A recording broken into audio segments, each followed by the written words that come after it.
5 kerusuhan supporter terbesar di Indonesia memakan banyak korban jiwa. Kerusuhan di Stadion Kanjuruhan, Kabupaten Malang, Jawa Timur terjadi pasca laga BRI Liga 1 antara Arema FC versus Persebaya Surabaya berakhir dengan skor 2-3. Sebanyak 127 orang dikabarkan meninggal dan 180 orang lainnya masih dalam perawatan.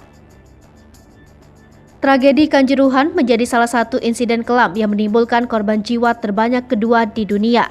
Sementara di Indonesia, tragedi ini menjadi yang paling parah sepanjang sejarah sepak bola. Kerusuhan supporter memang bukan hal yang baru dalam sepak bola Indonesia. Hal semacam ini bahkan sudah terjadi sebelum era 2000-an. Lantas, apa saja kerusuhan paling mencekam yang lain? Berikut 5 kerusuhan paling tragis dalam sejarah sepak bola. Kerusuhan Kanjuruhan di tahun 2022, 127 tewas. Kerusuhan Kanjuruhan menjadi yang paling besar di sepak bola Indonesia. Berdasarkan keterangan beberapa pihak, tragedi di Stadion Kanjuruhan bukan merupakan bentrok antar supporter, sebab bonek sudah dilarang hadir ke markas Arema FC pada laga tersebut. Banyaknya korban meninggal dunia diduga karena sesak nafas akibat gas air mata dan berdesakan saat keluar dari stadion. Bentrok Aremania dan bonek di tahun 2014, 3 tewas. 3 orang Aremania meninggal dunia akibat bentrokan dengan bonek di Tol Simo. Derby Jawa Timur antara Arema FC dan Persebaya memang terkenal sangat panas bahkan sebelum era Liga 1. Ketiga Aremania itu meninggal dunia diduga karena menjadi korban pengeroyokan.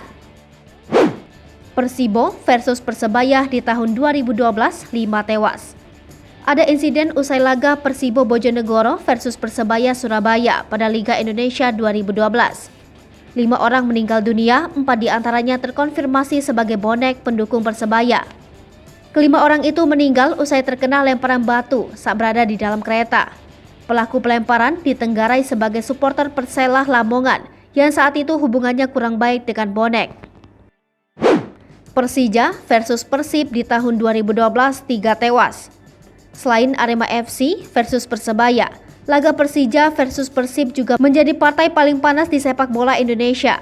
Pada 2012 misalnya, 3 orang supporter Persija meninggal dunia akibat pengeroyokan. Ironisnya, itu bukan insiden terakhir yang menewaskan supporter akibat rivalitas panas Persija versus Persib. Persita versus Persikota di tahun 2011, 2 tewas. Bentrok 2 kelompok supporter dari tim sekota, Persita dan Persikota, menelan korban pada 2011. Insiden saling lempar antara Benteng Mania, supporter Persikota dan Benteng Mania, Benteng Viola, mengakibatkan 2 supporter meregang nyawa. Dari data yang didapatkan, 2 supporter dari Benteng Viola yang masih berusia di bawah 17 tahun meninggal akibat pemukulan dan pengeroyokan. Pemirsa Selipopo TV, jangan lupa komen, like, dan subscribe, serta tonton terus berita-berita terupdate lainnya ya.